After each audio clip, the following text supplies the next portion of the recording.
May God's name be glorified. It's a wonderful day that God has given us, that we could come into His presence and worship Him in spirit and in truth. We just sang a song about a hope.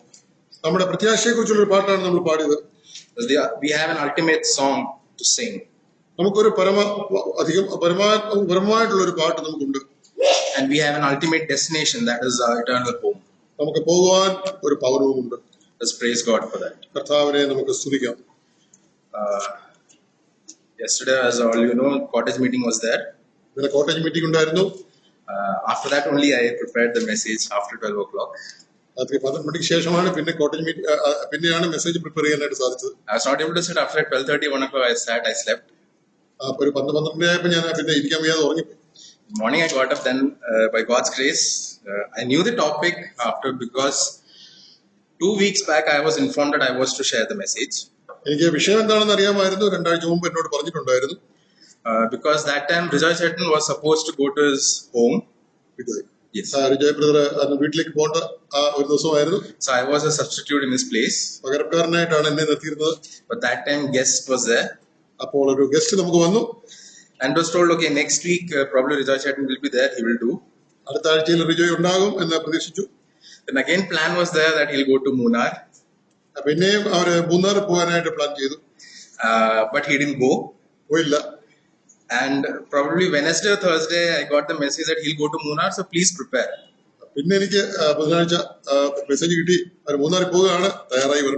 But yesterday at the cottage meeting he is there, but he told he'll not share the message.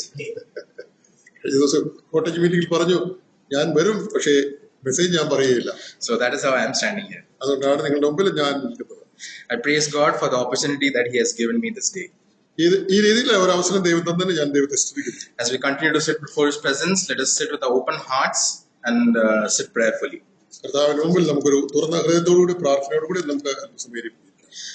The last time I spoke was on 24th December last year. So once again, after the few months, I have got this opportunity. So what I'll be speaking now is basically what I was benefited, how I studied, and that is how I prepared. So may it be a means of spiritual edification for the congregation here. I'll not make it very long and all. I'll just stick to the points and go back to my place.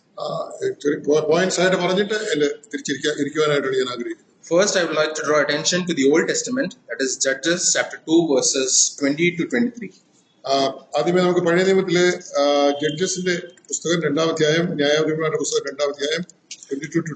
Verses 20 to 23. അങ്ങനെ യഹോവയുടെ കോപം ഇസ്രായേലിന്റെ നേരെ ജ്വലിച്ചു. ഈ ജാതി അവരുടെ പിതാക്കന്മാരോട് ഞാൻ കൽപ്പിച്ചിട്ടുള്ള എന്റെ നിയമം ലംഘിച്ച് എന്റെ വാക്ക് കേൾക്കാകിയാൽ അവരുടെ പിതാക്കന്മാർ അനുസരിച്ച് നടന്ന യഹോവയുടെ വഴിയിൽ ഇവരും അനുസരിച്ച് നടക്കുമോ ഇല്ലയോ എന്ന് ഇസ്രായേലിനെ പരീക്ഷിക്കേണ്ടതിന് ഞാനും യോശുവ മരിക്കുമ്പോൾ വിട്ടേച്ചു പോയ ജാതികളിൽ നിന്ന് ഒന്നിനെയും ഇനി അവരുടെ മുമ്പിൽ നിന്ന് നീക്കിക്കളയില്ല എന്ന് അവർ അരുളി ചെയ്തു. Here in this, especially this chapter 2, we see Israel's disobedience, the death of Joshua, and Israel's unfaithfulness.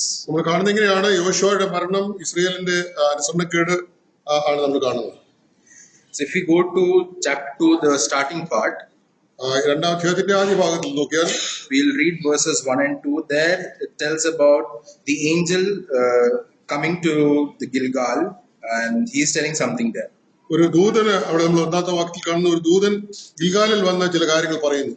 Then the angel of the Lord came up from Gilgal to Bochim and said, I led you up from Egypt and brought you to the land to which I swore to your fathers, and I said, I will never break my covenant with you. And you shall make no covenant with the inhabitants of this land. You shall tear down the altars, but you have not obeyed my voice. Why have you done this? ഇതാണ് പറയുന്നത്.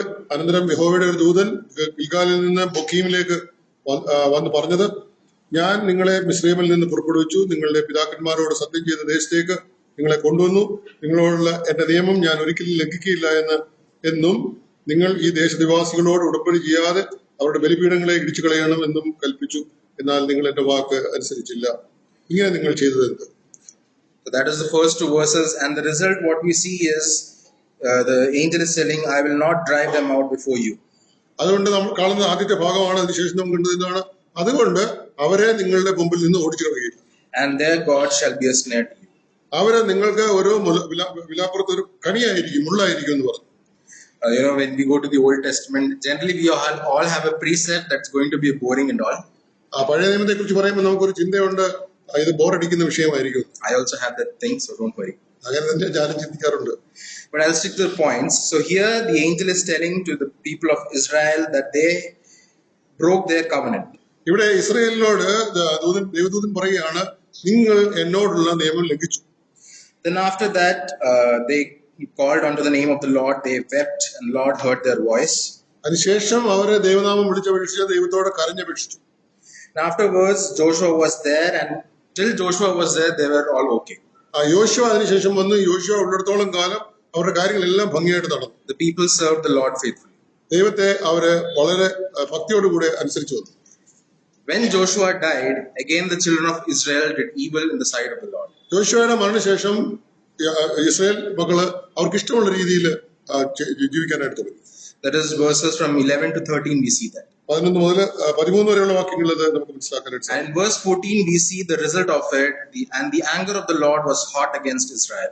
14 വാക്യത്തിൽ നോക്കുക, അവിടെ ഈ കാരണത്താല് ദൈവത്തിന്റെ കോപം അവരുടെ നേരെ ജ്വലിച്ചു എന്ന് നാം കാണുന്നു.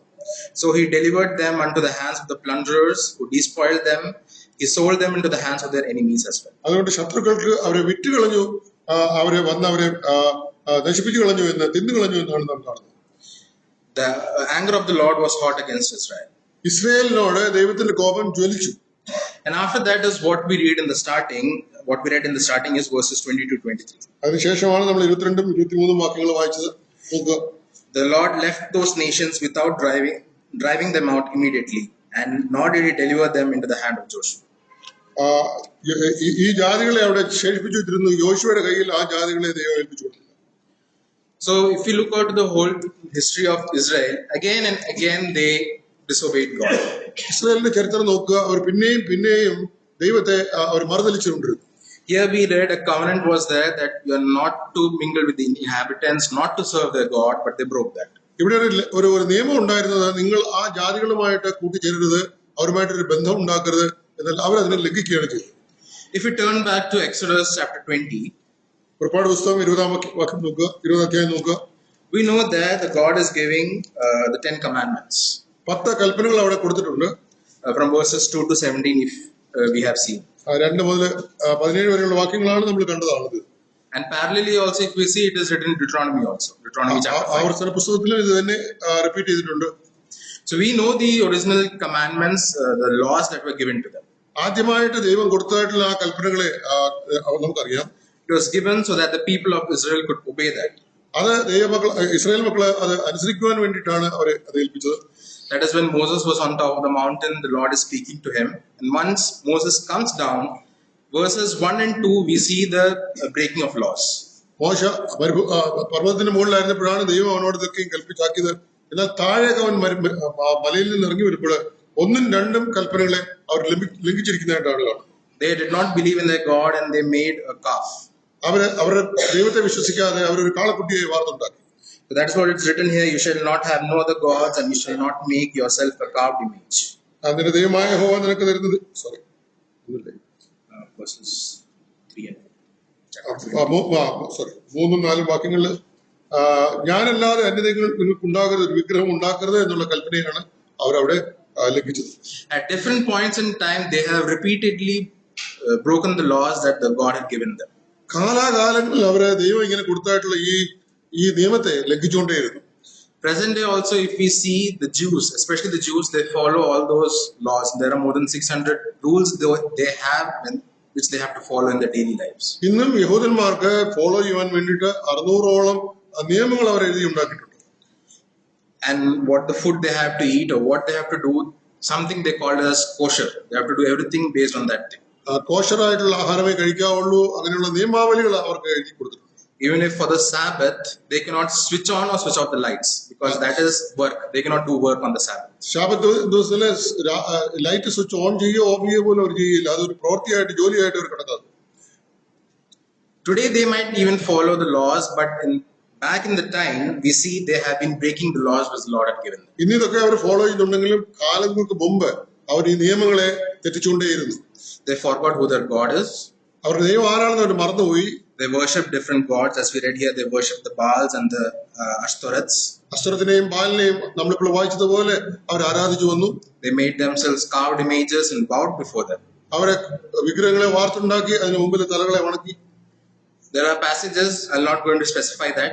They take the name of the Lord in vain. ദൈവത്തിന്റെ നാമം വൃഥ എടുക്കുന്നത് അങ്ങനെയുള്ള പാസേജസ് ഉണ്ട്.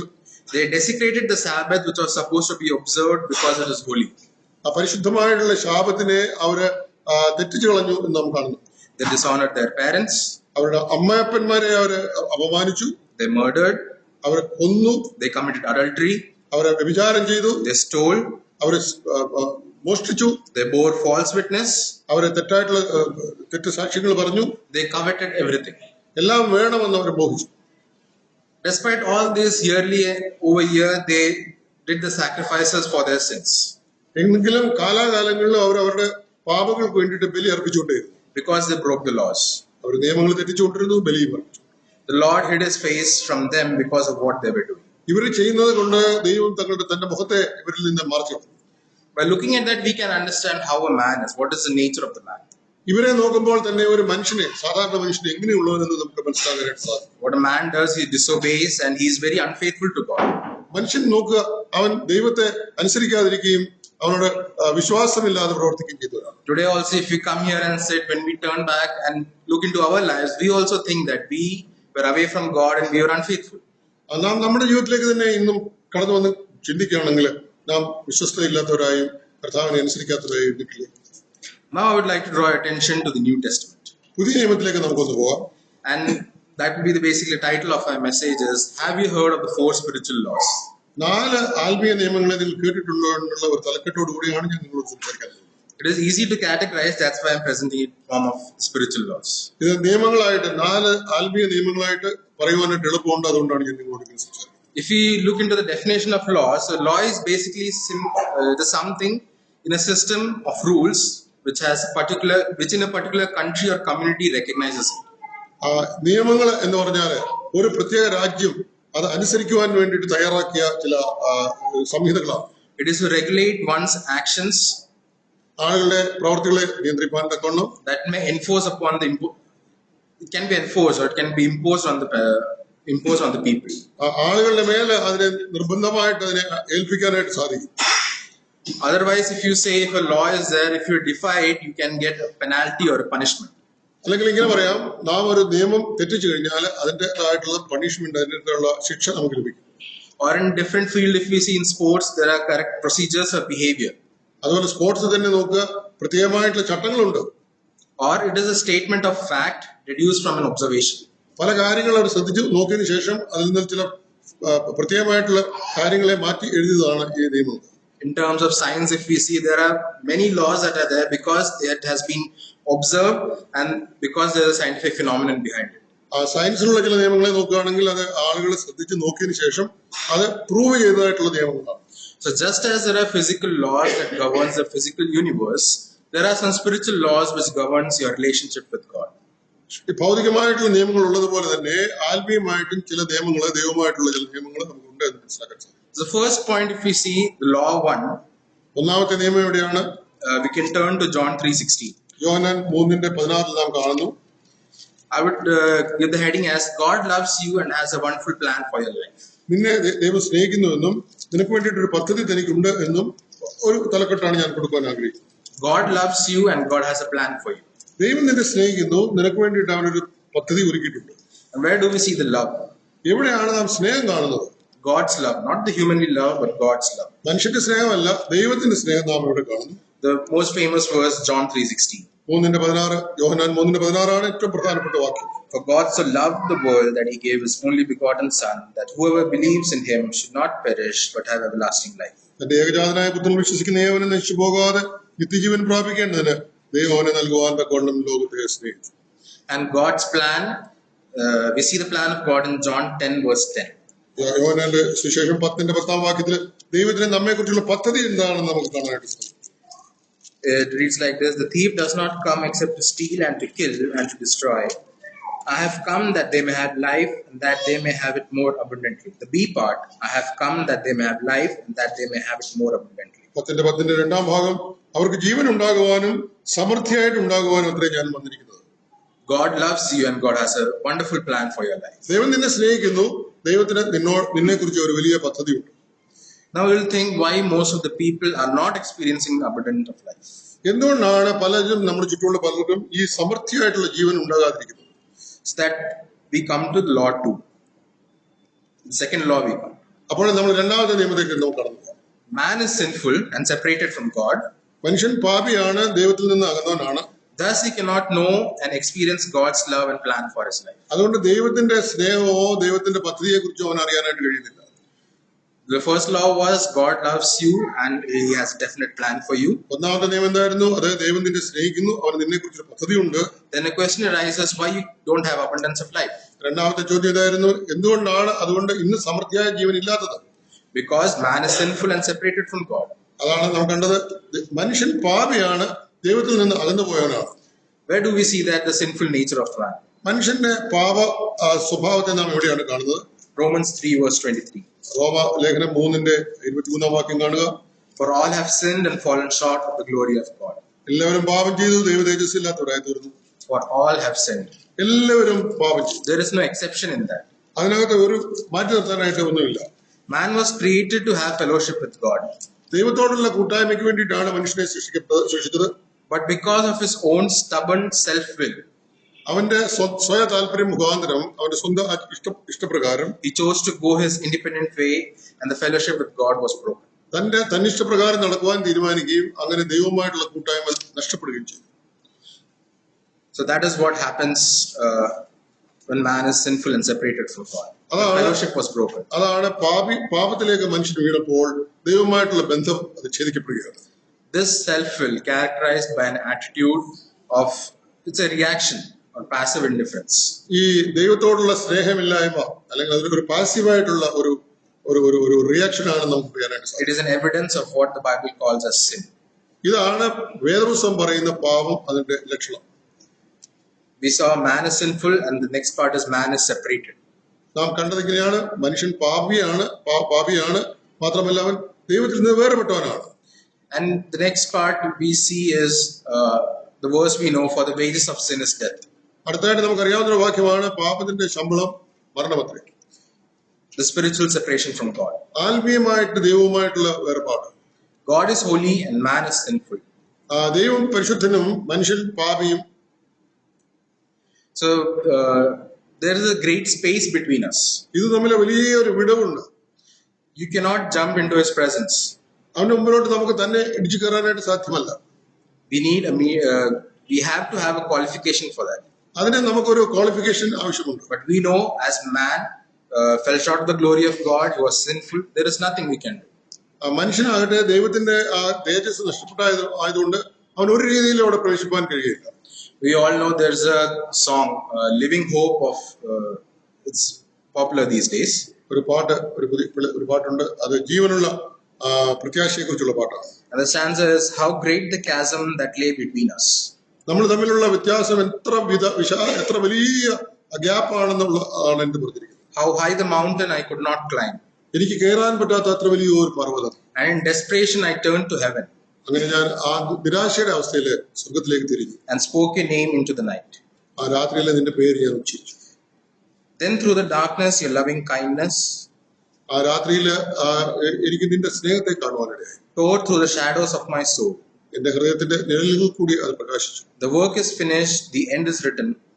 ഞാൻ പ്രവൃത്തി ചെയ്തു കഴിഞ്ഞു, അവസാനവുമായി കഴിഞ്ഞു. Jesus Christ, my living hope. എന്റെ ജീവനുള്ള പ്രത്യാശ ക്രിസ്തു അത്രേ. So that is how the space was there between us. ദൈവവും നമ്മൾ തമ്മിലുള്ള വ്യത്യാസം, സ്പേസ് ഇതായിരുന്നു.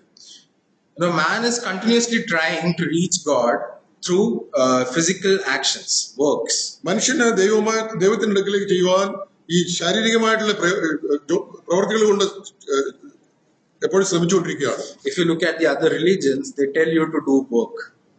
മറ്റ് മതങ്ങളെയൊക്കെ കണ്ടു കഴിഞ്ഞാൽ അവർ പല കാര്യങ്ങൾ പ്രവർത്തികൾ ചെയ്താൽ അവിടെ എത്താമെന്ന് പറയുന്നു. They tell you to do this and that, and you will apparently receive your moksha.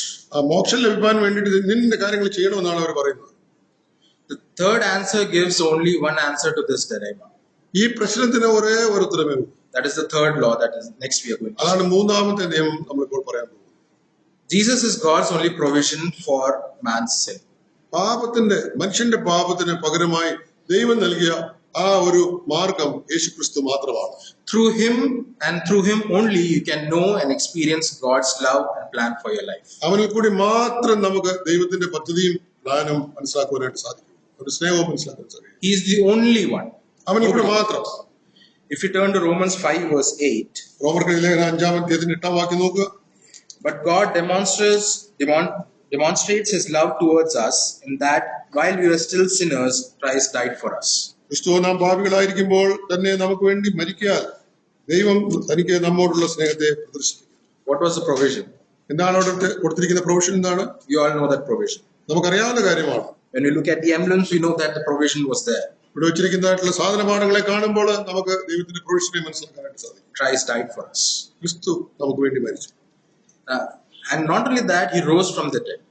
മാത്രമല്ല അവൻ മരണത്തിൽ നിന്ന് ഉയർത്തെഴുന്നേൽക്കുകയും ചെയ്തു. If we're not going to read that. 1 Corinthians 15 verse 3 to 6, we know he died for our sins, he was buried, he was raised on the third day according to the scriptures. 1 Corinthians 15-ാം അധ്യായത്തിൽ നാം കാണുന്നത് അവൻ നമ്മുടെ പാപങ്ങൾക്ക് വേണ്ടി മരിച്ചു, ഉയർത്തെഴുന്നേറ്റു എന്ന് വചനത്തിൽ രേഖപ്പെടുത്തി. And after that he appeared to Cephas, then to the 12, and then to more than 5,000. അതിനുശേഷം അവൻ കേഫാവിനും പിന്നെ അനേക ആളുകൾക്കും അവനെ പ്രത്യക്ഷനായി. So many people will say Jesus has not risen, there is no proof, nothing is available. പലരും പറയും യേശുക്രിസ്തു ഉയർത്തിട്ടില്ല, അങ്ങനെ അതിനുള്ള ഒരു തെളിവുമില്ല എന്നൊക്കെ പലരും പറയും. But there is a documented proof which tells that Jesus was alive. ഇവിടെ ഇതാ രേഖപ്പെടുത്തിയിരിക്കുകയാണ് യേശു ജീവനുള്ളവനായി ഉയർത്തെഴുന്നേറ്റു. They will say nobody has seen him. ആരും അവനെ കണ്ടിട്ടില്ല എന്ന് പലരും പറയും. But we know more than 5,000 people have seen him after he rose again. അവനെ ഉയർത്തതിനു ശേഷം 5000-ഓളം പേർ അവനെ കണ്ടു എന്ന് നാം രേഖപ്പെടുത്തിയിരിക്കുന്നത് കാണും. He is the only way. He is the only provision. അവൻ മാത്രമാണ് വഴി, അവൻ മാത്രമാണ് ദൈവം നൽകിയിരിക്കുന്ന ആ മാർഗം. We know we have learned this word in Sunday school, John 14 verse 6. യോഹന്നാന്റെ സുവിശേഷത്തിന്റെ 14-ാം അധ്യായത്തിന്റെ 6-ാം വാക്യം നാം സൺഡേ സ്കൂളിൽ പഠിച്ചിട്ടുണ്ട്. I am the way, the truth and the life. ഞാൻ തന്നെ വഴിയും സത്യവും ജീവനുമാകുന്നു. No one comes to the Father except through me. എന്നിൽ കൂടി അല്ലാതെ ആരും പിതാവിലേക്ക് പ്രവേശിക്കുന്നില്ല. It was God who bridged that chasm between us. ഈ ദൈവമാണ് ഈ നമ്മൾ തമ്മിലുണ്ടായിരുന്ന ആ വിടവിനെ നികത്തിയത്.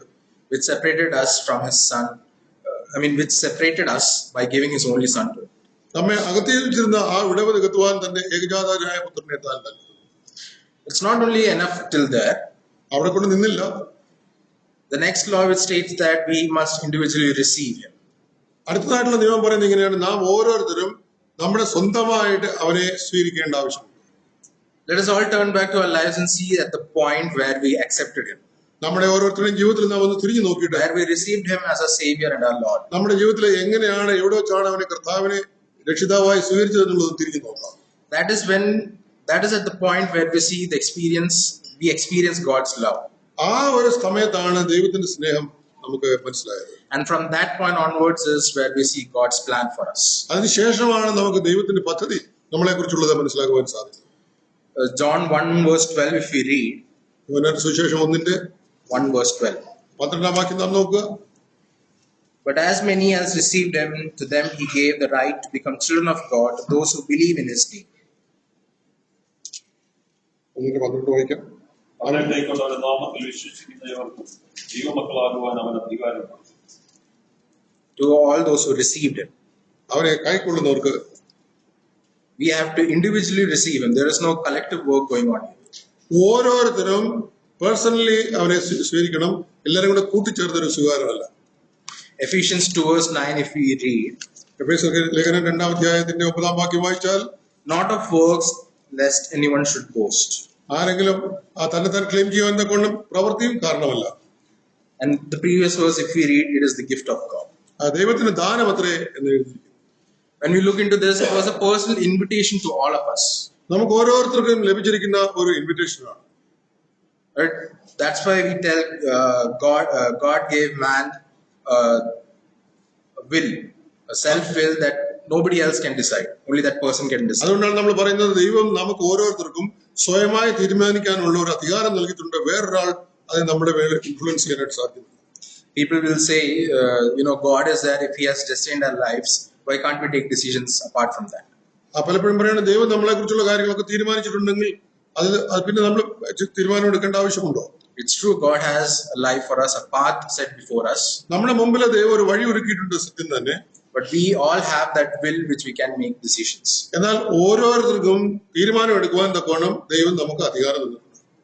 Receiving Christ also means turning away from the world and turning yourself to God. ക്രിസ്തുവിനെ സ്വീകരിക്കുക എന്ന് പറഞ്ഞു കഴിഞ്ഞാൽ ലോകത്തിൽ നിന്ന് മാറി തിരിഞ്ഞിട്ട് ദൈവത്തിന്റെ വഴിയിലേക്ക് തിരിയുക എന്നാണ്. If we were to consider our lives as a circle, നമ്മുടെ ജീവിതം ഒരു സർക്കിളായിട്ട് നമ്മൾ കണക്കാക്കിയിരിക്കട്ടെ. And imagine you are there in that circle. ആ സർക്കിളിനകത്താണ് നമ്മൾ ജീവിക്കുന്നതെന്ന് വിചാരിക്കുക. Where will you put your God? Will it be in the center, will it be outside, or will it be on the circumference? നിങ്ങൾ ദൈവത്തെ എവിടെ പ്രവേശിക്കും? അതിന്റെ സെന്ററിൽ വെക്കുമോ, അതോ അതിന്റെ പെരിഫറൻസിൽ വെക്കുമോ, അതോ പുറത്ത് വെക്കുമോ? If God is not there, probably your ego will be high. ദൈവം അവിടെ ഇല്ലെങ്കിൽ നമ്മുടെ സ്വയം ആയിട്ടുള്ള ഈഗോ അത് വളരെ ഉയർന്നിരിക്കും. Your interests and your works will be controlling you.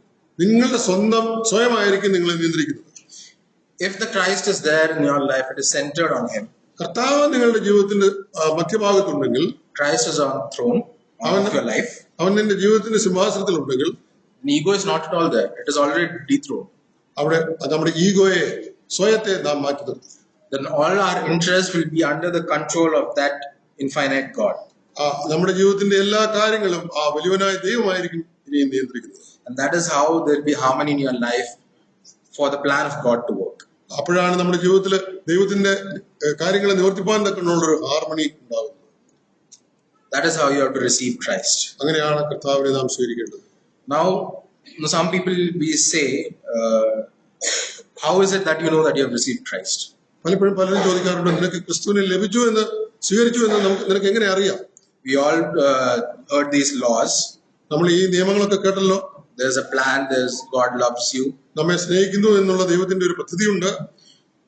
Because there's a plan, man is not able to know because he is sinful and separated from God. ഇങ്ങനെ ഒരു പദ്ധതി ഉണ്ടായതുകൊണ്ട് മനുഷ്യൻ പാപിയായി ദൈവത്തെ അറിയുവാനായിട്ട് സാധിച്ചില്ല അവന്.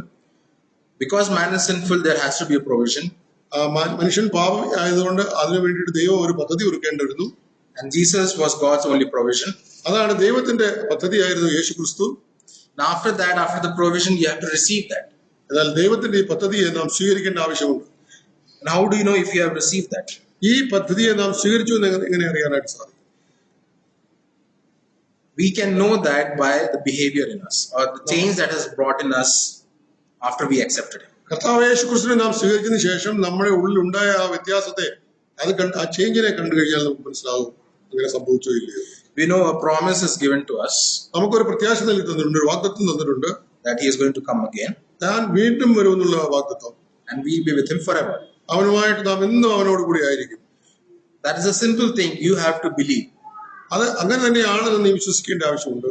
It's not that he misleading you on what authority is going to tell you that He is going to come. ആ കർത്താവ് നമ്മളെ വഴിതെറ്റിക്കുന്നുമല്ല, എങ്ങനെ ഏത് അധികാരത്തിലാണ് അവൻ പറയുന്നതൊക്കെ ചിന്തിക്കാനായിട്ട് സാധിക്കും. It all comes on what you believe. നിന്റെ വിശ്വാസത്തെ ആണ് അത് നിയന്ത്രിക്കുന്നത്. No matter what the society says or what the world tells you. ഈ ലോകം എന്തെങ്കിലും പറയട്ടെ, സൊസൈറ്റി എന്തെങ്കിലും പറയട്ടെ, but you have to believe that. എന്നാൽ നിനക്ക് ആ കാര്യം വിശ്വസിക്കേണ്ട ആവശ്യമുണ്ട്. The other part to that is you have to witness.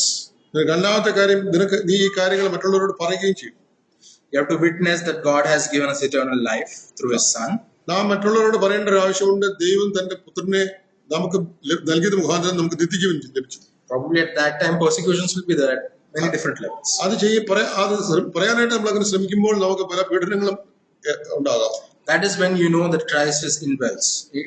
He is indwelling you. ആ ഒരു പർട്ടിക്കുലർ സമയത്താണ് നമുക്ക് മനസ്സിലാകുന്ന ക്രിസ്തു എന്നിൽ വസിക്കും. That is a moment when you know that there is fruit to this. അപ്പോഴാണ് നമുക്ക് മനസ്സിലാകുന്നത് ഇതാണ് ആത്മാവിന്റെ ഫലം നമ്മുടെ ഉണ്ടാകും. When we look at these 4 laws, at ultimate end, you might be thinking what will happen of our works and all of our physical things. നമ്മുടെ ശാരീരികമായിട്ട് ലോകത്തിലുള്ള എല്ലാ കാര്യങ്ങളും നമ്മുടെ പ്രവർത്തിക്കൊക്കെ എന്ത് സംഭവിക്കുമെന്ന് നാം പലപ്പോഴും ചിന്തിക്കും. It does not depend upon your feelings or works or anything that is of this earth. ഈ ഭൂമിയിലുള്ള നിങ്ങളുടെ ചിന്താഗതികള്, നിങ്ങളുടെ ഭാവങ്ങള്, നിങ്ങളുടെ അതിലൊന്നുമല്ല ഇത് ഗർഭിതമായിരിക്കും. The Christian lives by faith, the trust in God Himself. വിശ്വാസിയായിട്ടുള്ള ഒരുവൻ യേശുക്രിസ്തുവിലുള്ള വിശ്വാസത്താലാണ് ജീവിക്കുന്നത് എന്ന് മനസ്സിലാക്കാൻ സാധിക്കും. If you were to imagine a train, ഒരു ട്രെയിൻ ഉണ്ടെന്ന് വിചാരിക്കുക. the last part, the brake van, if it is not there, still the vehicle will go. Brake വാനില്ലെന്നിരിക്കട്ടെ, train പിന്നെയും പോകാനായിട്ട് കഴിയും. If the engine is not there, how is the train going to move? എന്നാൽ engine തന്നെ അതിനകത്ത് ഇല്ലെന്നിരിക്കട്ടെ, അത് എങ്ങനെയാണ് മുന്നോട്ട് പോകും? That is how who is the engine of our life? അപ്പോൾ നമ്മുടെ ജീവിതത്തിന്റെ ആ ട്രെയിനിന്റെ എഞ്ചിനും പോലെ ആരാണ് നമ്മുടെ ജീവിതത്തിന്റെ engine? When Christ comes into your life is changed. ക്രിസ്തു നിങ്ങളിലേക്ക് വരുമ്പോൾ നമ്മുടെ ജീവിതം വ്യത്യാസപ്പെടുകയാണ്. That is in Revelation 3:20 and Colossians 1:27. Will not read that. വെളിപ്പാട് പുസ്തകത്തിലും കൊലോസ്യ പുസ്തകത്തിലും അത് എഴുതിയിട്ടുണ്ട്. Because you have received Christ, your sins were forgiven. Colossians 1:14. കൊലോസ്യയിൽ എങ്ങനെയാണ് ഇരിക്കുന്നത്? നിന്റെ പാപങ്ങൾ ക്ഷമിക്കപ്പെട്ടിരിക്കുന്നു. നീ ക്രിസ്തുവിനെ സ്വീകരിച്ചത് മുഖാന്തരം നിന്റെ പാപങ്ങൾ ക്ഷമിക്കപ്പെട്ടു.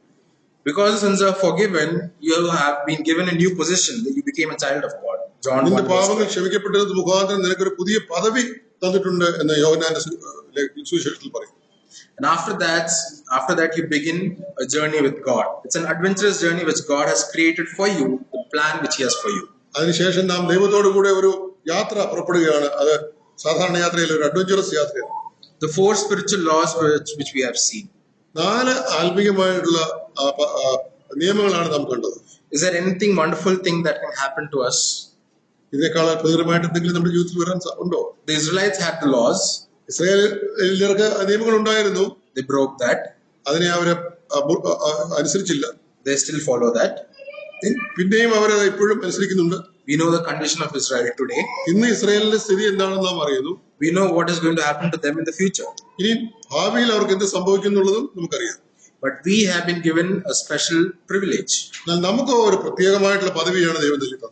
The very act of thanking God for that demonstrates faith in us. നമുക്ക് ദൈവത്തോട് ഈ കാര്യത്തിന് നന്ദി പറയുന്നത് തന്നെ നമ്മുടെ വിശ്വാസത്തെ കാണിക്കുക. If you are to demonstrate that, it's not that simply you can stand anywhere and demonstrate. ഇതെങ്ങനെയാണ് മറ്റുള്ളവർക്ക് എങ്ങനെയാണ് ഇത് പ്രദർശിപ്പിക്കുന്നത്? എവിടെയെങ്കിലും ഇടിയിൽ നിന്ന് പ്രദർശിപ്പിക്കാൻ സാധിക്കും. Yes, you can demonstrate in public. That is when you witness yourself. പരസ്യമായിട്ട് നിന്നുകൊണ്ട് നിങ്ങൾ സാക്ഷ്യം പറയുകയാണെങ്കിൽ ഇത് നമുക്ക് പബ്ലിക്കിനെ കാണിച്ചു കൊടുക്കാനായിട്ട് സാധിക്കും. But more importantly than that is when we come to the church where we gather together. നാം കൂടി വരുന്ന കൂട്ടായ്മയിലാണ് അവരെ പ്രദർശിപ്പിക്കാൻ കൂടുതലായിട്ട് നമുക്ക് അവസരം ലഭിക്കുന്നത്. In Hebrews 10:25, if we read, the assembling ourselves will admonish. We are admonished for the time when we assemble. നാം ഒന്നിച്ചു കൂടി വരുമ്പോൾ നമ്മെ അതിനായിട്ട് പ്രേരിപ്പിച്ചുകൊണ്ടിരിക്കുകയാണ്, അതിനെ നമ്മൾ പറഞ്ഞുകൊണ്ടിരിക്കുകയാണ്. If several log of wood is kept together and lit, അതെ, ധാരാളം വിറകൃഷ്ണങ്ങൾ ഇങ്ങനെ ഒന്നിച്ച് കൂട്ടി വെച്ചിട്ട് അതിനെ കത്തിച്ചിരിക്കുകയാണ്. It would burn brightly. അങ്ങനെ കത്തിച്ചാൽ അത് നന്നായി ആളിപ്പൊക്കത്ത്. If you take that one log of wood and keep it separate, അതിൽ നിന്ന് ഒരു തീ കഷ്ണം എടുത്ത് മാറ്റി, ഒരു വിറക് കഷ്ണം എടുത്ത് മാറ്റി വെച്ചാലോ after a gap of time it is going to go off. കുറച്ച് കഴിയുമ്പോൾ അത് കിട്ടും. That is what the importance of fellowship is. അതാണ് നമുക്ക് ദൈവവുമായിട്ടുള്ള കൂട്ടായ്മ അതിനെ നാം കാണിക്കുന്നത്, കൂട്ടായ്മയെ കാണിക്കുന്നത്. If we have received Him, we will show it in our lives. അവനെ സ്വീകരിച്ചിട്ടുണ്ടെങ്കിൽ നാം നമ്മുടെ ജീവിതത്തിൽ കാണിക്കും. That is how we know God's plan for us is working. അതിൽ നിന്നാണ് നമുക്ക് ദൈവത്തിന്റെ പദ്ധതി നമുക്ക് വേണ്ടി പ്രവർത്തിക്കുന്നു എന്ന് നമുക്ക് മനസ്സിലാക്കാൻ കഴിയും. Let us continue to put our faith in Him because He has a definite plan for us. കർത്താവിൽ നമ്മുടെ വിശ്വാസം ഉറപ്പിച്ചു നിർത്തുക, കാരണം ദൈവത്തിന് നമ്മെ കുറിച്ച് ഒരു പദ്ധതിയുണ്ട്. Let us all pray that Lord, please help me to follow that path which you have set for us. നമുക്കെല്ലാം പ്രാർത്ഥിക്കേണ്ട ഒരു കാര്യമുണ്ട്. ദൈവമേ, നീ എനിക്കായി ഒരുക്കിയ പദ്ധതിയെ ആ പദ്ധതിയിൽ കൊണ്ട് നടപ്പാൻ കൊണ്ട് എന്നെ ഇടയാക്കണം. And give me a heart that I could follow that, not to deviate from that. അതിനെ ഫോളോ ചെയ്തിട്ട് അതിൽ കൂടെ മാറിപ്പോകാതെ പോകുവാൻ കൊണ്ടുള്ള ഒരു ഹൃദയത്തെ എനിക്ക് തരണമേ എന്ന് പ്രാർത്ഥിക്കാം. May the Lord help us in the coming days. May God's name be glorified. വരും ദിവസങ്ങളിൽ നാം ദൈവം ധാരാളമായിട്ട് അനുഗ്രഹിക്കട്ടെ. അവന്റെ നാമം